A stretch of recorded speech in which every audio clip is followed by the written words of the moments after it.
Good morning, good evening, and good night. Welcome to the channel, guys. Welcome to Foghorn 5. Do you remember when you first started playing Airsoft, or maybe when you first started shooting guns? All the things you want to learn, maybe just like some posture, how to properly hold your gun, right? All that kind of stuff that everyone is craving to learn in the very beginning. So in this video, we're gonna go over fixing all of your bad habits. Before we get into the video, I just wanna give a quick shout out to all the vets and law enforcement. Me and Tyler have the utmost respect for all those people, for all you guys. If you're watching, thank you so much. You know, we make a lot of content about stuff that involves you guys and your career, and it means a lot to us. We respect you very much. So Absolutely. Just big shout out to all the vets out there. One last thing before we really get into it. Thank you guys so much for subscribing. If you can right now, pause the video, go hit the subscribe button, leave a like, a comment. All your guys' comments are awesome to actually be able to talk to you, and hit the bell so you get notified when we post content. One thing to touch on is Airsoft is part of the gun community in a roundabout way, so we want to treat it with respect. Most of all, we want to have fun, and what we do reflects on the community as a whole. Don't go out in public with airsoft guns, you know, don't be an asshole. The firearm community already catches a lot of flack as is, so just think about what you have in your hands. It looks real, people don't know. Just have respect for it, but once again, have fun. That's the whole point of all of it, from airsoft to real firearms. All we're doing is having fun, right? All right, now getting on to the video. Everything that we're going to be talking about today parallels real firearms, and we're using airsoft as a training medium. So today actually is a cool video. We have our buddy Joel that we're going to introduce. He's only gone with us a couple times, played airsoft. He has a light firearm experience. So we're going to kind of use him as our newbie to show you guys and to have someone to teach all these topics and these ideologies to. Alrighty, Joel, why don't you come out? What's up, brother? What's up, brother? Alrighty, so this is my friend Joel. Joel, why don't you go ahead and tell the viewers what your experience is with airsoft and firearms. All right, yeah, I've got a light experience. I've gone airsofting with my boys here, maybe once, maybe twice. I've shot real firearms in range. A pistol, I think it was a Smith & Wesson. I don't know the caliber, but I know I was shooting, all right? That's what I know, I was shooting. You know, some of the safety things you wanna know: keep your hands off the trigger at all times unless you're firing at a target. You know, either your gun's down or it's at a target. Those are your two options. Also, don't wave your gun around all willy-nilly. You know, like I said, either it's down or it's at a target. Those are pretty much some of the basics I know, and yeah. That's a very good understanding, and I think a lot of people that get into airsoft have a very good, general, broad understanding like that. Hopefully today we could teach you a little bit. I'm ready. So yeah, all right guys, so we're gonna go ahead and get into posture habits. One thing that I see a lot with newbies and, you know, just airsofters alike is you need to understand the concept that you are fighting, right? What I mean by that is, like, you'll see a lot of people, you know, backing off, like when they're holding their gun, you know, they're kind of afraid of it. I mean, if you're fighting someone, you wouldn't be back like this, you'd be up front, right? And then another thing you see is a lot of people crouched with this weird stance. From what I understand is that's how Marines are trained. I don't know if that's still current, but from what I know, from what I've learned, Marines are trained this way. So I'm gonna go ahead and kind of teach you this stance. So what they do is they first put their hands on their knees like this, and then from there, they hold their gun out. So the idea behind this that they try to teach is you got a low center of balance. Your weight is equally distributed. You know, your ass is kind of out. What do you mean? And yeah, they try to say that, you know, you're more balanced. But the issue with that is, you know, you're fighting once again. So if I go ahead and do something like push Joel, I throw him right off of balance. And if we're fighting, you know, say if I actually punched him, if he moved, then that's bad, right? So what I'm gonna do is I'm gonna teach you how to correct that posture. So what we're gonna do is I'm gonna go ahead and show you just a little technique where you could figure out your natural stance. So do your legs shoulder width apart, hold your gun out. And what I'm gonna do is I'm gonna push you. I'm gonna push you one more time. Now, right there. His legs just went into his natural posture. Now, since Joel is like this, if I go ahead and push him, I can't move him, right? Now you've figured out what your natural stance is. If I were to punch Joel, if I were to push him like I just did, he's not going anywhere. The next thing you wanna do is bring your chest over your belt line. There you go, so you wanna have that aggressive stance. You don't wanna lean back from the gun, you wanna lean forward. Think about with your arms up, if you're fighting, you lean towards it, not away from it, right? With that all out of the way, we're going to actually introduce a weapon now, and we're gonna go into the manual of arms. What the manual of arms is, it's all the components on your gun that basically make it function, right? All the buttons, the trigger, all the doohickeys, right? So your manual of arms can change depending on your weapon platform. Me and you have a AR platform. That's most standard in America. You see an M4 and M16, it's an AR platform. A manual of arms can change on an AK, because that's an AK platform. But essentially, all the same components, all the same things are there, they're just formatted differently, right? Kind of a disclaimer, all this stuff translates. I'm gonna go ahead and show you, Joel. So right here, we have probably the most noticeable thing. This is the trigger, all right? So right here, you pull that trigger, the gun's gonna go off. That's what, you know, fires around. Coming around on the other side, if we look at the gun, right here, we have probably the most second important thing, the safety. So safety, this gun specifically has 3 positions, some have 2, but we have safe, flip it this way, semi, auto. And that just basically means if it's on safe, if you pull the trigger, nothing will happen. The trigger is blocked from firing. This will let 1 round off, and this will let a rapid fire of rounds off. So we're gonna keep the safety on to be safe. Coming around on this other side, we have right here, this is the mag release. So if we press this little button, our magazine is gonna drop in and out of the gun. Now, the next couple things I'm gonna kind of show you are specific to a gas platform.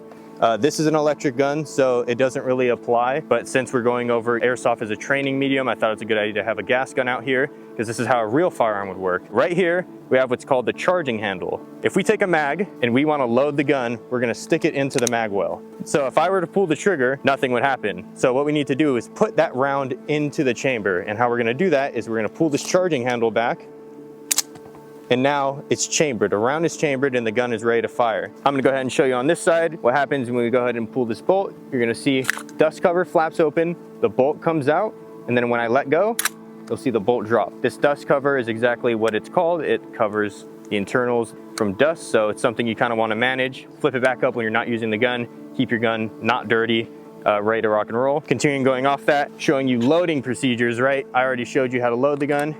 I have put the gun into its empty firing position. So when the gun is fully out of rounds, your bolt is gonna hold open like this. So what you would do is you'd take your old mag out, put the new one in, and instead of having to charge the charging handle, you just press this and the bolt drops. So just like you saw it cycle before, once I hit that button, bolt drops, round is ready to fire. Depending on your platform, you can see there's no round in the chamber. Usually it'd sit in that little hole. All you have to do is take your mag out, check your gun. It really depends on your platform, because this is a gas gun, that's how that works. An AEG is a little different. All that bolt stuff, all that charging handle stuff, you know, it's just for display. Why don't you go ahead and grab one of your mags. You're gonna go ahead and load that gun. All right, you hear that click, you know it's in there. Now that gun is loaded. Now what you're gonna do is unload it. It's unloaded, and with the AEG, you'll see some BBs spew out. And then to clear that gun, why don't you go ahead and flip it upside down and shoot a couple rounds. There we go. 1 shot out, and usually that's what's gonna happen for that scenario. Just 1 or 2 will roll out. But now your gun is cleared, it's safe. Now you know next time you shoot it, it's not gonna go off. That is the manual of arms for an AR platform. Now that Joel has an understanding of how his rifle works, we're gonna go on and Tyler's gonna teach him some stuff on how to use this rifle. Now that we have a general understanding on the manual of arms on the AR platform, we're gonna go over general safety procedures. First and foremost, we're always gonna treat any firearm, whether or not it's a toy or a real firearm, as if it were loaded, regardless of whether or not we know if it's loaded or not. Second point to touch on is we're always gonna wanna keep our finger off the trigger, somewhere comfortable, somewhere on the mag well right here, or somewhere on the frame right here, behind the magazine release. As long as your finger's off the trigger, you're good. Next thing, we're always going to want to be aware of our barrel. We don't want our barrel pointing in any non-safe direction. We're always going to want to point it into a safe direction, whether that be up or down, unless you're intending to shoot at a target, or if you're playing airsoft and you're ready to go shoot at some enemies, you know. Third point that we'll go over is our safety manipulation. Whenever we want to get off our safety, we should prime our thumb and have our thumb ready pretty much at all times. Our thumb should be resting on that safety, ready to bring it down. And we'll keep our finger off the trigger and pull it down, and then bring it back up, pull it down, bring it back up. Working the safety is something that you're always going to be doing. What we see a lot of airsofters do, they take their gun off safe, and that's literally how it lives. The gun is on safe, and when we're bringing it up to shoot, you know, we're taking it out safe. All of this applies to rifles and pistols. So we just showed the rifle, we'll go ahead and show a pistol. The same concept applies with pistols. We have a pistol here. This is one with a manual safety. He has a Glock, which does not have a manual safety at all. The safety is all in the trigger mechanism. The first thing I'll show on my pistol is that I have a safe and fire, and it's actually backwards because this is a German replica. Safe, fire up, safe, fire up. And we're always gonna keep our finger off the trigger, especially with a Glock. Be aware of your barrel, especially with a pistol. You could flag somebody a lot easier with a pistol, easier to whip this around than a rifle. So the next thing we're gonna go into is weapon posture habits. And the first thing that we'll go into, since we already have the pistols in our hands, is our high tang posture. So when we're grabbing our pistol, what we want to do is between your first finger and your thumb, we're going to get that high into the tang of the pistol. This is called the tang right here. We want that as high as possible. And we're going to grip. I'm gripping. You're gripping. That's very important for keeping your barrel close to your hand, which makes it feel more natural, helps you mitigate recoil a little bit more. So pinkies are everything with our grip. Humans have pinkies for a reason. We'll go ahead and demonstrate a quick little human physiology real quick. All right. Since our pinky is what we get most of our grip from, which is surprising, I'm gonna shake your hand and we're gonna shake hands without pinkies.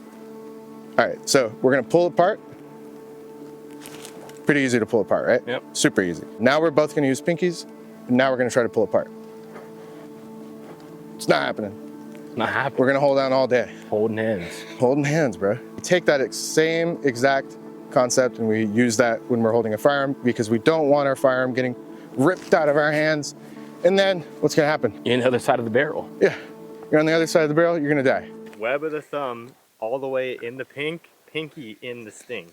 Oh, okay. So the first thing we're gonna get into when we get into a rifle, stock shouldering and cheek weld. When we take our gun, we wanna get our stock into the meat of our shoulder, and we're gonna basically use it as a pivot point. And we're gonna bring that up to our cheek, and with minimal effort, we don't wanna be moving our head into the gun. We wanna move our gun to our head. We don't wanna be moving left and right, trying to find the gun. The gun will find your head. Yeah, so we'll have it pivot from your shoulder, bring it up, and now we'll bring the gun up to your head. Bring the gun like here. Keep it there. Oh, and then, okay. Yeah. Basically, we're just gonna pivot the gun up to our head, keep our head straight, bring the gun up to our head, and press our cheek into the stock. And then we'll bring it down, try it again. In conjunction with everything else that we've learned, we're gonna use our proper fighting stance, standing flat to our target as well. Bring it to our cheek and bring it up to our head. Basically, everything else will follow. So we'll go ahead and do it a couple more times.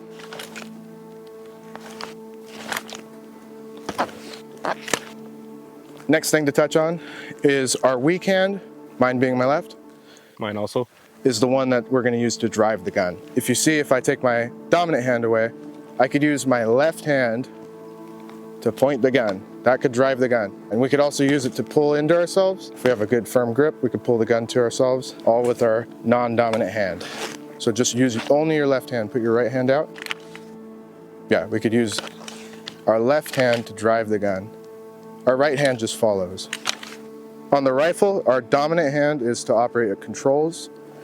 We have our safety, we have our trigger, and then we have our mag release, and it's not used for muscling your gun around. Typically, your left hand will be doing that. So one habit we see a lot of new shooters do is they tend to close their non-dominant eye, and they'll close it when they're looking through their optic. Okay. We want to shoot with both eyes open. This is a more modern approach to shooting. Gives you more awareness. You know, if you have your left eye closed, you can't see what's going on in your left side or your non-dominant eye. Gives us the ability to see everything around us. We'll go ahead and demonstrate real quick. And we're gonna keep both of our eyes open. And what that allows us to do is see everything in our peripheral vision and basically keeps us more aware of incoming threats or anything around us. Another habit that I see a lot of airsofters do is they don't look through their optic. A lot of people will point aim. That's cool, that works. If we wanna use it as a training medium, we do wanna look through our optic. And what we wanna do is we wanna focus on our target, not the reticle, not the iron sights. Focus on that target, put your eyes on the target. Basically gonna look through the optic. We're not gonna look at the optic, if that makes sense. If we're looking with our eyes at our target, everything else should follow naturally. So another thing that we could touch on is point aiming. There is situations where you don't have time to get to your optic and you just need to quickly point and shoot. When you're point aiming, you're gonna use your gun as a reference.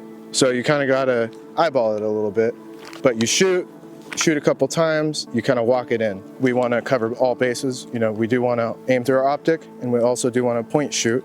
A good example is sometimes if you're moving quickly and your optic is bouncing around and you can't really see what you're looking at, a good time to point shoot is then. Just get a general shot in a direction. That's a good idea to point shoot at that time. Also, another side note, a lot of point shooting is done under nods with a laser. So that's another thing. bonus. Yeah. Last thing that we're gonna get into, high ready and low ready. Our high ready, basically take the gun and the stock will go under our shoulder. Yeah, we're gonna kind of cradle the stock under our shoulder. And what we're gonna do with our left hand, drive the gun out forward, bring it into our shoulder, push, bring it into our shoulder, and bring it back up. Okay. The low ready, we're basically gonna have our gun ready to go, you know, pressed up against our plate carrier or whatever we got. We're gonna bring our gun up to our shoulder, up to our head, bring it back down, and we're gonna use that stock on our shoulder as a pivoting point. Basically, you wanna always have some sort of point of reference, so then you could quickly do it every time. And when we're resting, it's okay to let our gun go, as long as we have a sling. If we let our gun go without a sling, we'll drop it. Quickly go over with the pistol. So our dominant hand is to operate our controls, and then we have our slide release. This is our slide catch and release. So if we pull our slide back, yeah, it'll lock back if there's an empty mag in there. And then we'll go ahead and release that slide. We're ready to rock and roll. We wanna keep that high tang grip using our web between our thumb and our first finger. We're gonna take our non-dominant hand and we're gonna basically put all 4 of our fingers together like this, and basically wedge them between our fingers on our dominant hand right there. And we'll take our thumb, put it somewhere near the slide release, not touching it, and point it forward. Very well done, very well done. Keep our pistol close to our body, and we usually kind of aim it a little to the side, so we're not having to do this and point it straight and awkward, and we're gonna push out. And do the same thing, press into our body, push out. All right, so now that Tyler has went ahead and kind of taught you how to operate your weapon, I'm gonna go ahead and show Joel a couple drills to kind of practice these things. So we're gonna C-clamp the gun. So this is a modern way to hold the gun. So you see how you're holding it like that? That's kind of a little old school. We wanna keep our arms straight out and C-clamp the gun, right? Instead of doing this, yeah, your arm should be straight. Almost have it so your hand is kind of turned up a little bit. So there you go, you're C-clamping. So what we're gonna do, some basic up drills. We're gonna start with low ready. So have the gun at the low ready position that he taught you. And all we're gonna do for now is we're going to bring the gun up. When it comes up, bring it off of safety, and then take it off of safety and put it back up, right? So up, off safety, on safety, right? So you're just practicing your safety manipulation. So just go ahead and do it with me. So up, off safe, back on safe, bring it down. And then just do that a couple times. Back down, up, back down. All right, so now we're gonna go into that high ready position that he taught you. So put the stock in your armpit. When you push the gun out, you almost wanna step into it. So step forward, right? Bring that gun up in that aggressive position. And this time what we're gonna add is one more step, placing your finger on the trigger. When we draw out, off safe, trigger on. We're not gonna shoot, then back off safe, back in, right? All right. Make sense? Yep. Ready? Up, back off, up, back off. So now we have a feeling for low ready and high ready. All the things Tyler's teaching you how to put it into play, we're actually gonna take some shots at this target now. So we're gonna still do up drills and start with low ready. It's gonna go up, safety on, and we're gonna shoot, and then bring the gun down. You're gonna wanna stand straight onto your threat. Make sure you're not having your body at any angle. You wanna stand flat. You wanna have a nice 50-50 degree radius that you're turning. Up, off safe, look around, put it back down. There you go. Up, on safe, look around. Just with your head, and bring it down. Up, there you go. And now let's do that high ready. Up, back into high, there you go. Up, and do one more. Up. There you go. So now we're gonna get into reload drills. So I switched over to my gun. I know it looks almost the same, but it's my gun now. When it comes to reloading, there's 2 forms of reloading. There's an emergency and there's a tactical reload. So difference being, emergency means I have to reload it in a fast manner, so you're just dropping the mag no matter how many rounds are left in it. A tactical is you're saving that, right? So for example, if I'm doing an emergency reload, I don't have time to save my mag, I'm gonna do this.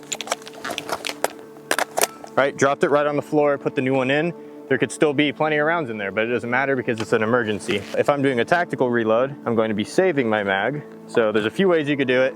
Get this mag ready, put that in, put this one back in, and now you're ready to rock and roll, right? Saved whatever was in here. Another way you could do it, instead of grabbing this mag, you can kind of go one by one. Go like this. This mag out, back in, this mag in. But that's slower. Taking all the mechanics that you just learned doing the drills that we did, we're gonna level it up just by doing, adding a reload. Start with emergency reloads. Okay. So what we're gonna do is up, fire, drop the mag, new one in, fire. And just remember to work your safety controls the whole way through. Yep. So we're gonna go up, shoot one, drop your mag, put the new one in. Sorry guys. Fire, drop, new mag, in, slap. Bro, oh my God. You know, you don't have to have your gun straight out. What you do is you put it in what's called your workspace. So you're gonna have the gun up like this. It makes it easier to reload because, you know, say if I fail my reload, it won't fall out. But if it's like that, it will fall out, right? Up, fire, drop mag, put it in your workspace. Get that mag, make sure you get it in there. Tap if you need to, then bring it back, fire. Right, there you go. So I'm just gonna do a little demo of how it should look.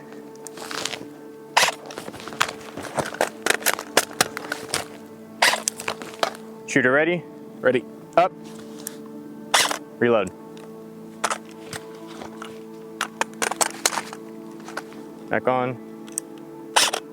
Nice. Obviously, you know, he's new to it, just part of the learning curve. You know, it's a little awkward the first time you try it. You know, it's a lot you have to learn. We're trying to teach him a lot of things all in one time. It's only natural that it's a little difficult. Me and Tyler are good at it because we do it so much. All it takes is practice. It's just one of those things. So now what we're gonna do is we're gonna teach you a tactical reload. I'm gonna kind of show you how you wanna grab your mag. Let's say we shot, we're out of ammo. Now what we're gonna do, grab the mag first. So grab the new mag first, make that L, take this one out, new one in, right? And now we're gonna stow this one. So the idea of this is saving this mag because there's still more rounds in it and we want to use it later, right? Up. Oh, you gotta grab it first. New mag first. Grab it first. Make that L. New mag in. Bam, there you go. Up.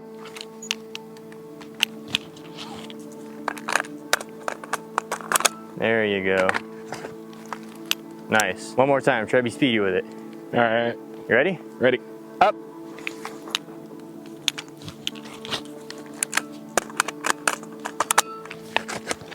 That was good. That was a good time. If you're actually fighting, that's a pretty decent reload right there. As of this point, how do you feel? How does all this weapon training feel? I mean, It's a little awkward at first, but I feel like it's just something you gotta get used to. Like anything else in life. I feel pretty confident, you know, just put some time into it and I'll get it. Maybe one day I can be like you guys, I don't know. well, yeah, I mean, that's the whole point. You and all the other people who are getting into this hobby, this video is only to help you guys, only to teach you guys some fundamentals. So now that we've gotten that real quickly, we're gonna go over combat etiquette, combat habits, some things that see a lot of newbies, even experienced people do. You know, it's one thing when you're confined to yourself working on your gun. Now, if we're bringing enemies and friendlies into the mix, you know, there's etiquette that we have to follow to make sure that we're safe alongside them. All right, guys, so if you've watched our two-man tactic videos, you already know what this is, but this right here is our simulation wall. If you haven't seen that video, go check it out. Everything within the lines of this, all we're pretending is a wall, right? So right here, I would be peeking out of the wall. One of the biggest things when playing with other players in Airsoft, especially when you're trying to, you know, think about Airsoft as a training medium, is flagging. So what flagging means is I'm pointing my gun at someone else, right? I'm flagging them, and that's bad because safety-wise, if we're talking about real firearms, something happens, I get scared and I shoot Joel, and now I've shot my friend, right? Flagging etiquette is just when I'm crossing over someone,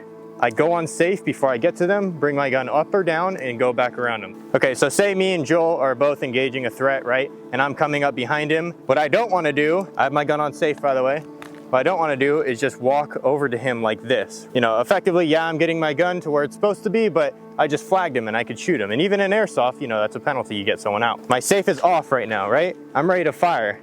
I'm walking, safe on, down and around, safe back on. So I've safely gotten to Joel. I went downwards, we could do that going up as well, right? So low ready, high ready. I'm ready to fire, safe is off. I'm moving. I know I kind of had my back to you, but I mean, do you kind of understand the concept? So have your gun ready to fire, drawn, and you need to get to me safely without flagging me. So go ahead and do that.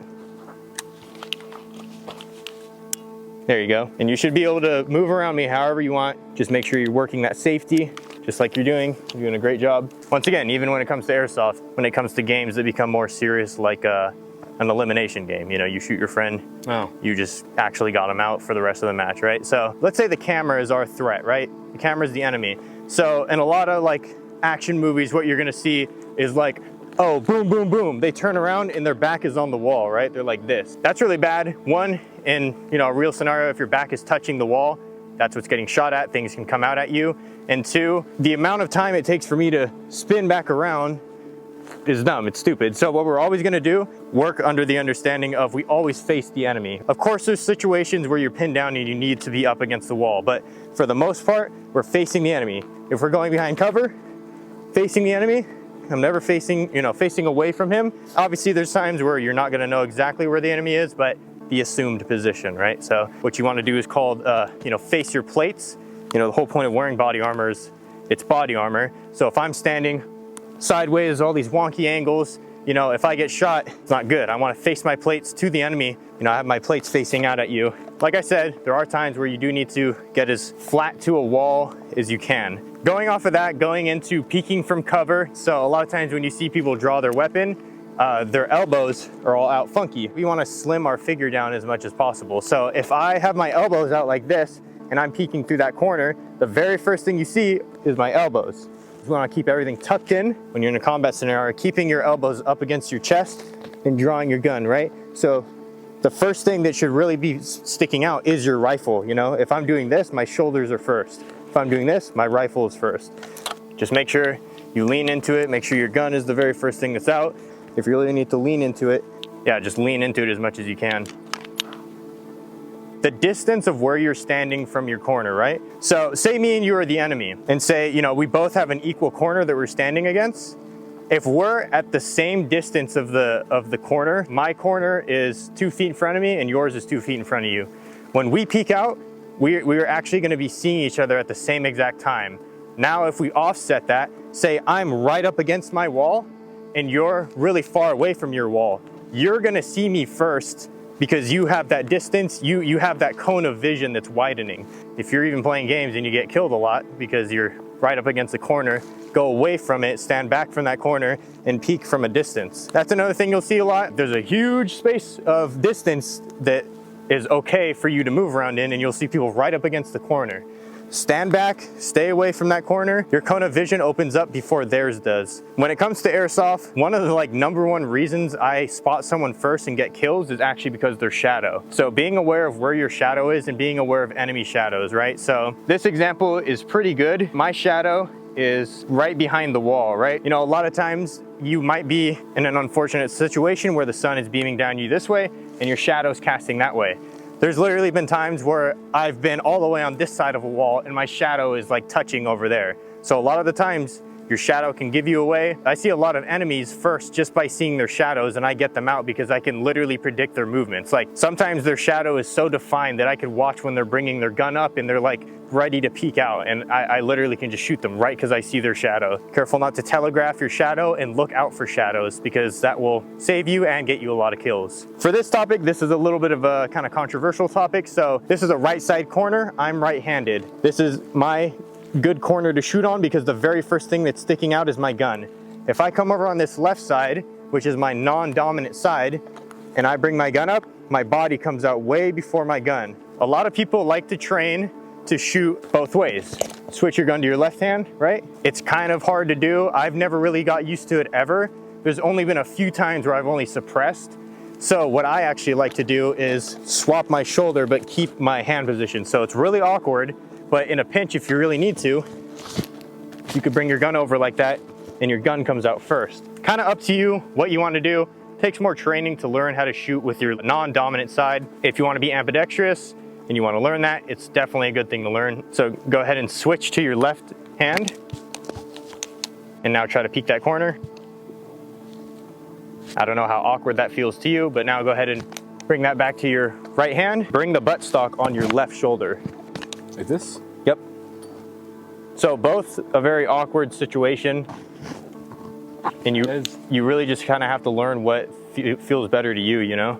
Most times I don't find it advantageous to even do either or of those. I still just find it more advantageous to keep my actual normal position because I'm a stronger shot that way and just peek out, kind of tilt my body a lot more. That's where like point shooting can really come into play because I could just tilt a lot and really get that shot out if I need to. Some people are eyeball dominant, like more or less. You could be very right eye dominant where once you switch to your left, you're like totally thrown off. You can't find your sight picture. Tyler has issues with his eyes in that way. Like I think he kind of sees like double vision. Switching to his left hand is extremely unnatural for him because he can't even find his sight picture. Once again, it's all just weighing out the differences, what feels more natural to you, how you want to approach that situation, and what you want to train for. Bro, this is the fucking ancient wizard stick, bro. That's Moses' stick. Yeah, bro. Moses' stick. Part the 7 C's. Hey! Negligent discharge of your power staff when it comes to engaging an enemy is the concept of shooting and moving. So we've talked about this on videos before, but basically shooting and moving just means once you've shot at an enemy and they know where you are, the only thing they could go off of is where your last position was, right? And a lot of times in Airsoft, people will peek, shoot, peek again, and then get killed from that same angle. So shooting and moving, just basically any way you can, change your figure, change where you're shooting from. I've literally gotten a lot of kills just from I stood, shot, and then I got really low and shot and got him. 9 times out of 10, if you've shot from somewhere and the enemy saw you, he's gonna be holding his gun right on that last position. You know, so we shoot, bam, bam. We're gonna run on this side and we're gonna get low and shoot right there, right? So we're just changing the position of where we're engaging that enemy from because he's less likely to expect you to come from somewhere else. Right? That's a perfect example right there. Literally just a tiny spit can really help you. It could be from standing really tall to shoot and then going really low and shooting, right? Right along with that are things like crouching, sitting, proning more, things that people don't do too often. I mean, people crouch all the time, but I hardly see anyone prone. And a lot of times when I play Airsoft, if I prone and I'm in a good spot, I literally stay there the whole game without getting out. There's a reason why people in games call it camping, and because it's OP, because it literally is. It's, you know, one of the best forms to get kills on someone. You're reducing your figure, right? So don't be afraid to get down on your knee, sit down on your butt, go prone a little bit. You could sideways prone, where you're sticking out like this. You could prone standard like this, right? But really don't be afraid to get down on the floor. There's a bunch of videos out there how to teach you how to safely get to prone and sitting positions more fast. One way that I know how to get from kneeling to sitting is you kind of sweep your back leg. So you just sweep out like that, and then now you're sitting. How many times when you play a game and someone's prone right there on the floor do you expect that, right? Along with that, the next thing you want to talk about is weapon mounting. So I know this kind of goes against what we talked about keeping distance away from your cover. Everything in combat is a push and a pull. Any way that we can stabilize our weapon to get a precise shot, what I like to do a lot is when I'm up against the wall, I kind of do this and keep my fingers at an L shape, stage my gun right up against the wall. I'm keeping it stable. I'm not letting it move. It doesn't even have to be your weapon. It could be your body. If I'm sitting and I'm laying back, if I kick my leg out and I have it up against the wall, I'm stabilizing my body more than if I just had my leg free, right? So if I could plant my body, even obviously when you're proning, keep your mag touched on the floor, have your arms down on the floor, and my gun is hardly moving, right? There's a reason snipers, LMG people, all that stuff, they prone because it keeps you stable. Any way that you can keep your body stable, mount your gun, mount your body, you're gonna get more of that precise shot because when you have your arms up, it's all your muscle, you know, you're flowing, you're floppy, all that stuff, and who knows how tired you are after you just ran to that position or whatever. We're pretty much at the very end right now of all the combat etiquette. The last point I really wanna make, honestly, just drive your team morale, right? An amped up team is a happy team. Think about, you know, when you see a medieval movie when everyone's charging, everyone's screaming, that's an extreme example, but we're all driving team morale. Tell your buddy he did a good job. Every time I see someone get a kill, I'm like, nice job, man, good shit. You know, when I see my friends pushing out, I'm like, good shit, go get them. I scream at them, right? So drive your team morale. Don't be afraid to talk. We're all out here trying to make friends. Whatever you could do, make sure that you're progressing the battlefield, right? Once again, don't let it get away from you.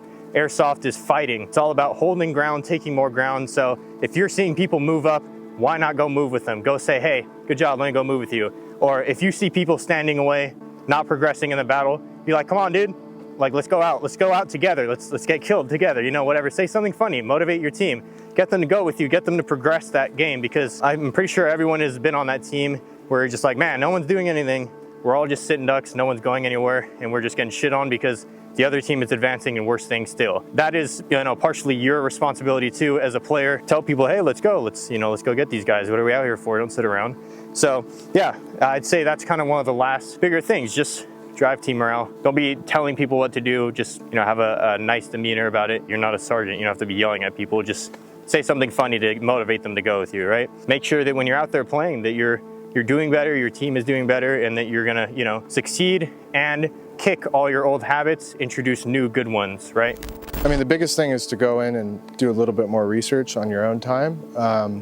You know, we kind of briefly went over everything. We're just trying to get a general overview. You know, we're not going over absolutely everything, but trying to get you guys to get an understanding of certain habits to break and certain habits to make. Most of the stuff we go over in a lot of our videos, you know, we go over brief stuff. It would take hours to make a video actually talking about stuff in depth. If there's parts of any of our videos or of this video that you might want us to go in deep, you know, let us know. I'm totally down to research a topic a little bit more, help you guys out. A lot of these concepts are just, we're telling you the core concept, you know, take it upon yourself to learn. And we definitely are willing to help you if you guys just, you know, communicate with us. So that all being said, make sure you leave a comment. Once again, subscribe, hit the bell. Get out and go play. For sure. Hope you guys learned something. Make sure you guys go play, go train. Thank you guys so much for watching. Really appreciate it. Really appreciate your time and your comments and your support. Thank you guys. See you next time. Later. You could be deployed for weeks at a time with no cooch. Yeah, that's a Ukraine like deployment technique. Yeah, you should invent that, bro. What's your idea again, bro? Imagine you had a little fun toy down here. And you're on deployment for weeks at a time. You might not see any women for a minute. U.S. military, I want to cut a check. Cut a check.